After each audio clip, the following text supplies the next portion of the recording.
ये आपकी video class है फ्रॉम एवन स्टडीज़। रिक्वेस्ट है, अगर कोई टॉपिक या कोई बात या कोई इम्पोर्टेंट क्वेश्चन या कोई भी चीज़ वीडियो में छूट जाती है या प्रॉपर तरीके से समझ में नहीं आती है तो तुम मुझसे बोर्ड क्लास में पूछ सकते हो। मुझे कोई प्रॉब्लम नहीं है वो टॉपिक दोबारा से एक बार फिर से एक्सप्लेन करने में। ठीक है, तुम वो चीज़ मुझसे कंप्लीटली पूछ सकते हो। Thank you. 10th class English B core. तो देखो, अब हम स्टार्ट करेंगे पोएम, और फर्स्ट पोएम है हमारी डस्ट ऑफ स्नो। डस्ट का मतलब होता है धूल, और स्नो का मतलब तो तुम्हें मालूम ही है, बर्फ वगैरह। ठीक है, तो देखो पोएम को लिखने वाले कवि का नाम है रॉबर्ट फ्रॉस्ट। पहले मैं तुम्हें रॉबर्ट फ्रॉस्ट के बारे में बता देता हूं। देखो, जब भी हम बात करते हैं रॉबर्ट फ्रॉस्ट की, तो रॉबर्ट फ्रॉस्ट एक ऐसे पोएट है जो ज्यादातर पोएम किस पर लिखते हैं, नेचर पर। जब भी इन्होंने कोई पोएम लिखी है, हमेशा किस पर लिखी है, नेचर पर आधारित। पहली पोएम इनकी डस्ट ऑफ स्नो है। ठीक है, तो इस तरह से ये जब भी कोई पोएम लिखे हैं हमेशा किस पर लिखते हैं, नेचर पर, और अब भी इन्होंने नेचर पर पोएम ही लिखी है। ठीक है, तो देखो पोएम की शुरू करने से पहले मैं तुम्हें थोड़ा सा इंट्रोडक्शन दे देता हूं कि क्या पढ़ना है। होता क्या है, कोई भी एक व्यक्ति ऐसा तो है नहीं कि जीवन में हमेशा खुशियां मिलती हैं, ये बात तो तुम्हें भी मालूम है। एक पल में अगर हमें कुछ अच्छा मिल रहा है तो दूसरे पल में शायद हमें उतना अच्छा ना मिले। कभी खुशी होती है तो कभी क्या होता है, गम, है ना, कभी खुशी कभी गम। तो अक्सर हमें उस चीज को महसूस करते रहना चाहिए जब हमें खुशी मिल रही है, और उस चीज की तरफ ज्यादा ध्यान नहीं देना चाहिए जब हमें क्या मिल रहा है, दुख। कुछ लोग होते हैं कि अगर अच्छा हो रहा है उनके साथ बड़ा इंजॉय करते हैं, बड़े मजे आते हैं, जिंदगी सबकी आते हैं भाई, मेरे भी आते हैं, तुम्हारे भी आते हैं। ठीक है, लेकिन जब दुख आता है तो परेशान हो जाते हैं। परेशान होना लाजमी है, परेशान तो होना ही चाहिए भाई, दुख में खुशी थोड़ी ना होंगे, लेकिन उतना नहीं होना चाहिए कि प्रॉब्लम हो जाए। तो इस पोएम के अंदर एक ऐसा कैरेक्टर है, एक ऐसा व्यक्ति है, एक ऐसा पर्सन है जो जिसके साथ है ना कुछ बुरा हुआ है। पोएम के अंदर ये नहीं बताया गया कि उसके साथ हुआ क्या है। उसके साथ इतना बुरा हुआ है कि उसको ना ऐसा लग रहा है कि मैं मर जाऊं, मैं सुसाइड कर लूं। अक्सर होता है ना, जब किसी भी व्यक्ति के साथ कुछ ज्यादा बुरा हो जाता है तो वो परेशान हो जाता है, सच्चाई से दूर भागने की कोशिश करता है, सच्चाई का सामना नहीं करता, अपने आप को दूर ले जाने की क्या करता है, कोशिश करता है। तो वही काम यहाँ पर एक व्यक्ति कर रहा है। और कई बार क्या होता है, जीवन में छोटी छोटी बातें हमारे लाइफ पर बहुत बड़ा इम्पैक्ट डालती हैं, छोटी छोटी मगर मोटी बातें। तो वो छोटी छोटी बातें हमारे जीवन पर एक बहुत बड़ा प्रभाव डालती हैं, और वो छोटी बातें हमारे जीवन को बदल कर रख देती हैं। तो आखिर यहाँ पर ऐसा क्या हुआ उस व्यक्ति के साथ जिसने उसके जीवन को बदल कर रख दिया। कई बार क्या होता है, जो कौवा होता है, काला कौवा, काला ही होता है वैसे भी, नीला कौवा कहाँ होता है। तो जो कौवा होता है वो प्रतीक माना जाता है बुराई का। जब भी कौवा काव काव करता रहता है ना, तो बुराई का प्रतीक माना जाता है कि कौवे का बोलना, इस तरह से चैंचे करना, ये अच्छा नहीं है ना। लेकिन यहां पर कौवे ने कुछ ऐसा कर दिखाया जिससे किसी का जीवन बदल गया। तो कवि ने एक सबसे इंपॉर्टेंट बात यहां पर बोली है, जीवन में कभी भी कोई चीज किसी के लिए अच्छी नहीं होती, तो जीवन में कभी भी कोई चीज किसी के लिए बुरी भी नहीं होती। वो तुम्हें देखना है कि कोई सी चीज को तुम्हें कैसे एक्सेप्ट करना है, अच्छे से या बुरे से। कैसे करोगे, अच्छे से करोगे। क्यों, अच्छे से एक्सेप्ट करोगे अच्छा होगा, बुरे से एक्सेप्ट करोगे बुरा होगा। कवि की एक खास बात है पोएम के अंदर, उसने हमें ये बताने की कोशिश करी है, जब भी कोई जीव जंतु को हम ये मानकर चलते हैं कि वो हमारे लिए बुरा है या कोई चीज हमारे लिए बुरी है, तो वो तुम्हारी गलती है कि तुम उसको बुरा मान रहे हो। वो बुरा नहीं है, वो तुम्हारे लिए भी अच्छा है और तुम उसके लिए अच्छे हो। तुम्हें देखना है कि तुम्हें उसे बुरा मानना है या अच्छा मानना है। तो यहां पर कौवे ने कुछ ऐसा करा जिसकी वजह से उस व्यक्ति की थिंकिंग ही बदल गई। एक बंदा घर से भागकर किसी पेड़ के नीचे बैठ जाता है और वो बहुत ही गहरे विचार में ऐसे मुंह झुकाकर बैठा हुआ है और ये सोच रहा है यार मेरा तो कुछ नहीं हो सकता, मैं तो बर्बाद हो गया हूं, मैं तो खुद को खत्म कर लूंगा, ये है वो है दुनिया भर का। वो अंदर ही अंदर बहुत परेशान है। ऐसे में क्या होता है, जिस पेड़ के वो नीचे बैठा हुआ है उस पेड़ पर आके कौवा बैठ जाता है और पेड़ के ऊपर क्या लदी हुई है, बर्फ होता है ना भाई, स्नोफॉल हो रही होती है तो पेड़ के पत्तियों के ऊपर, पूरे तने के ऊपर क्या चढ़ जाती है, बर्फ की एक लेयर सी चढ़ जाती है। तो कौवा आकर बैठता है और थोड़े बहुत अपने क्या करता है, विंग्स फड़फड़ाता है ऐसे, है ना। तो थोड़ी बहुत बर्फ है ना झड़कर उसके उस बंदे के ऊपर आके गिरती है, जो वो बंदा नीचे बैठा हुआ है। तो ठंडा ठंडा लगता है एकदम से।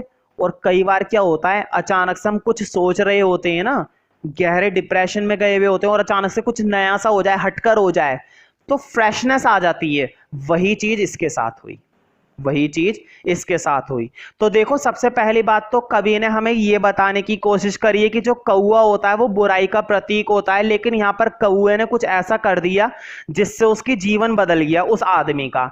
दूसरी चीज, यहां पर जो व्यक्ति है वो कौन से पेड़ कर नीचे आके बैठा है, हेमलॉक ट्री। अब मैं तुम्हें हेमलॉक ट्री के बारे में बताता हूं। हेमलॉक ट्री की जो पत्तियां होती, इसको हिंदी में बोलते हैं धतूरे का पेड़। क्या बोलते हैं, धतूरा, धतूरे का पेड़। इसकी जो पत्तियां होती हैं वो बहुत ही पॉइजनस होती हैं और इसके आसपास भी ज्यादा बैठना नहीं चाहिए, क्योंकि ये पेड़ पॉइजनस माना जाता है, जहरीला, टॉक्सिक। तो देखो, उस पेड़ के ऊपर बर्फ ढकी हुई थी और ये बंदा यहां पर आकर बैठता और कौवा भी उस पेड़ पर बैठ जाता और वो बर्फ गिरती है और जिसकी वजह से उस व्यक्ति की जिंदगी बदल जाती है। पहले तो वो डिप्रेशन में था कि मैं अब क्या करूंगा, मैं कुछ नहीं करूंगा, मैं खुद को खत्म कर लूंगा। लेकिन जैसी वो ठंडी बर्फ उसके ऊपर गिरती है, उसका माइंड फ्रेश हो जाता है, रिफ्रेश बिल्कुल, कि नहीं अब मैं कुछ अच्छा करूंगा, अब मैं अपने उस दिन का बचा हुआ हिस्सा इस्तेमाल करूंगा। देखो, आधा दिन तो इसने ऐसे वेस्ट कर दिया था ये सोच सोच कर कि मेरा कुछ नहीं हो सकता, मेरा कुछ नहीं हो सकता। लेकिन जैसी वो बर्फ इसके ऊपर गिरती है, इसके अंदर फ्रेशनेस आ जाती है और अब इसने फैसला लिया है कि मैं अब कुछ करने के लिए तैयार हूं, अब मैं अपने बचे हुए दिन को बर्बाद नहीं करूंगा, मैं कुछ ढंग का कर लूंगा। तो अब इसने सोचा है कि मैं कुछ बढ़िया करूंगा। तो इसमें कवि ने दो बातें बताई हैं, एक तो वो जहरीला पेड़ और एक ये कौवा। दोनों चीजें खतरनाक मानी जाती हैं, बुरी मानी जाती हैं, लेकिन इन दोनों चीजों ने किसी एक व्यक्ति के जीवन को बदल कर रख दिया। तो कवि ने कितनी बड़ी बात यहां पर बता दी कि कोई सी भी चीज बुरी नहीं होती, तो कोई सी भी चीज अच्छी नहीं होती। ये हमें देखना है कि हम उसके अच्छी चीजों को देखते हैं या बुरी चीजों को देखते हैं। तो तुम्हें उम्मीद है लिंक समझ में आ गया होगा पोएम के अंदर होने क्या वाला है। ठीक है, अब जरा समय वेस्ट ना करते हुए की पॉइंट्स है और फिर इसकी कंप्लीट समरी है। तो छोटी सी पोएम है, स्टार्ट करते हैं। The poem describes a very simple happening in very simple words. तो पोएम को समझाया गया है यहाँ पर बहुत ही आसान तरीके से, मतलब यहाँ पर कोई खास बात नहीं है, बहुत ही सिंपल सी हैपनिंग है जो एक व्यक्ति के साथ हो रही है और बहुत ही आसान शब्दों में उस चीज का वर्णन किया गया है। Second point, it tells us that sometimes even a small incident may prove to be of a larger significance। कई बार क्या होता है जीवन में ना, कोई छोटी छोटी चीजें होती हैं, कभी कभी एक छोटा सा इंसिडेंट होता है लेकिन जिसका हमारे ऊपर एक बड़ा प्रभाव पड़ता है। वही चीज यहां पर हुई।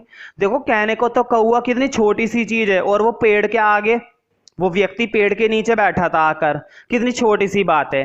हुआ क्या, नॉर्मली बर्फी तो गिरी भाई उसके ऊपर, उस व्यक्ति के ऊपर थोड़ी सी बर्फी तो झड़कर गिरी, लेकिन उस जरा सी मूवमेंट ने उसके जीवन को बचा लिया। वो बंदा सुसाइड करने के लिए आया था, जैसे तैसे मारने के लिए आया था, लेकिन अब वो रिफ्रेश हो गया बिल्कुल अचानक से, है ना। तो छोटी छोटी चीजों का कई बार क्या होता है, एक बड़ा इंपैक्ट पड़ जाता है हमारे जीवन पर, हमारे जीवन पर एक बड़ा प्रभाव पड़ता है। Third, the poet is upset in the beginning of the poem. जो पोएट है मतलब वो जो व्यक्ति था, स्टार्टिंग में तो वो बहुत अपसेट था, but a small incident of falling of snow changes his mood totally. लेकिन वो जिस तरह से स्नो उसके ऊपर गिरती है, वो जो इंसिडेंट होता है, वो जो क्षण होता है, जिस क्षण वो थोड़ी सी बर्फ का चूरा उसके ऊपर गिरता है आके, वो पूरी तरह से उसका मूड बदल देती है। In the end of the poem, the poet feels relaxed, poem के अंत में पोएट को काफी रिलैक्स महसूस होता है and thankful to the nature, और वो प्रकृति को धन्यवाद कहता है for saving his day from being wasted. जब वो अपने समय को बर्बाद करने के लिए आया था, आगे का दिन पूरा बर्बाद करने के लिए आया था, अब उसका वो दिन बर्बाद होने से बच गया, तो वो नेचर का शुक्रिया अदा करता है कि धन्यवाद मेरा बाकी का दिन बचाने के लिए। तो वो इस बात की खुशी मनाता है और नेचर का क्या करता है, शुक्रिया अदा, धन्यवाद। अब जरा कंप्लीट समरी पढ़ते हैं। उम्मीद है तुम्हें पोएम तो पूरी समझ में आई गई है, मैंने इंट्रोडक्शन ऐसा दे दिया, लेकिन जरा पॉइंट वाइज थोड़ा सा डीपली देख लेते हैं। The poet is upset and sitting under the hemlock tree. जो कवि है वो बैठा है अपसेट होकर एक हेमलॉक ट्री के नीचे। Suddenly a crow sitting on the tree. अचानक से एक कौवा आता है उस ट्री पर। शेक्स द ट्री, और वो ट्री को हिलाता है, पेड़ को हिलाता है। And the fine particles of snow from the tree falls on the poet. और बर्फ के कुछ छोटे मोटे पार्टिकल्स, फाइन का मतलब होता है हल्के फुल्के पार्टिकल्स, मतलब धूल सी, बर्फ की एक धूल सी उसके ऊपर गिर जाती है झड़कर, है ना। जैसी वो कौवा उस पर आकर बैठता है, भाई थोड़ा बहुत तो पेड़ हिलेगा ना, हल्का फुल्का ही हिलेगा, चाहे उसके पंखों से, तो वो थोड़ी बहुत बर्फ उसके पेड़ पे से हटकर पोएट के ऊपर गिरती है। The soft and cold touch of snow changes the poet mood from sad to happy. तो वो जो मुलायम और ठंडा स्पर्श होता है बर्फ का पोएट के ऊपर, वो अचानक से उसके मूड को बिल्कुल सैड से क्या बना देता है, हैप्पी बना देता है। पहले वो उदास होता है, लेकिन अब वो उदास से क्या हो जाता है, बिल्कुल खुश हो जाता है। He starts feeling relaxed and refresh। अब वो बिल्कुल आराम महसूस कर रहा है, वो बिल्कुल रिफ्रेश, खुश, अंदर से तरोताजा महसूस कर रहा है। In this way, a simple moment proves to be very significant। और इस प्रकार ये देखो, दिखने में कितनी सिंपल बात नहीं लग रही यार, बर्फी तो गिरी है, क्या हुआ, गिर जाती है नॉर्मली, लेकिन जरा खुद सोचो, उस एक छोटे से क्षण ने, जब वो बर्फ उस कौवे की वजह से नीचे गिरी, उसके मूड को बिल्कुल बदल कर रख दिया। वो अपने साथ क्या करने आया था, बिल्कुल शर्मिंदा था, अंदर ही अंदर घुटन महसूस कर रहा था और खुद को मारने के लिए तैयार हो गया था, लेकिन उस जरा से उस मोमेंट ने उसके दिमाग को, उसकी सोच को बदल कर रख दिया। अब वो बिल्कुल खुश है, और जो चीज वो अपने साथ करने के लिए तैयार था, अब वो बिल्कुल बदल चुका है, उसकी थिंकिंग बिल्कुल बदल गई है। तो इतने सिंपल मूवमेंट ने उसको बिल्कुल एक अच्छे ढंग से बदल दिया ना। In this way a simple movement proves to be very significant. ये जो एक साधारण सा क्षण था, वो एक साबित हुआ बहुत ही महत्वपूर्ण। सिग्निफिकेंट का मतलब होता है महत्वपूर्ण, मतलब वो एक छोटा सा टाइम पीरियड उसके लिए बहुत ही महत्वपूर्ण था, इंपॉर्टेंट था। And saves rest of the day of the poet from being wasted and held in regret. और इसकी वजह से पोएट का जो बचा हुआ दिन था वो बिल्कुल सेव हो गया, वरना वो बचा हुआ दिन भी वेस्ट कर देता। And held in regret, regret का मतलब होता है शर्मिंदगी, और ऐसे ही वो निकाल देता सारा दिन, खुद को अंदर ही अंदर घुटन महसूस करके। द ब्लैक, और देखो कितनी बड़ी बात, यहां पर कवि ने जानबूझकर दो चीजों का इस्तेमाल करा है, एक तो कौवे का और एक हेमलॉक ट्री का। दोनों के दोनों बुराई के प्रतीक माने जाते हैं। हेमलॉक ट्री जो कि एक पॉइजनस पेड़ होता है, खतरनाक होता है, उसकी पत्तियों में जहर होता है, ठीक है। और एक कौवे का जो कि खुद एक बुराई का प्रतीक है, जब कोई मर जाता है डेथ का सिंबल माना जाता है कौवा। तो देखो कवि ने कितनी अच्छे से उसने ये दर्शाने की कोशिश करी है कि एक कौवा, एक हेमलॉक ट्री, दोनों ने मिलकर किस प्रकार एक व्यक्ति के जीवन को बचा लिया। कितनी बड़ी बात है। तो कवि ने यहाँ पर एक तीर दो शिकार करें, एक तो ये चीज, एक तो उसने सबसे बड़ी बात हमें ये बताई है कि जीवन में हमारा जो एक छोटा सा क्षण होता है ना, वो भी छोटा सा क्षण हमारे जीवन को बदल सकता है अगर हम चाहें तो। और दूसरी चीज, हर वो चीज जिसको हम बुरा मानते हैं, जरूरी नहीं है वो चीज बुरी हो, वो हमारे लिए अच्छी भी साबित हो सकती है, जैसे कि यहाँ पर कौवा और वो हेमलॉक ट्री। तो आगे पढ़ते हैं।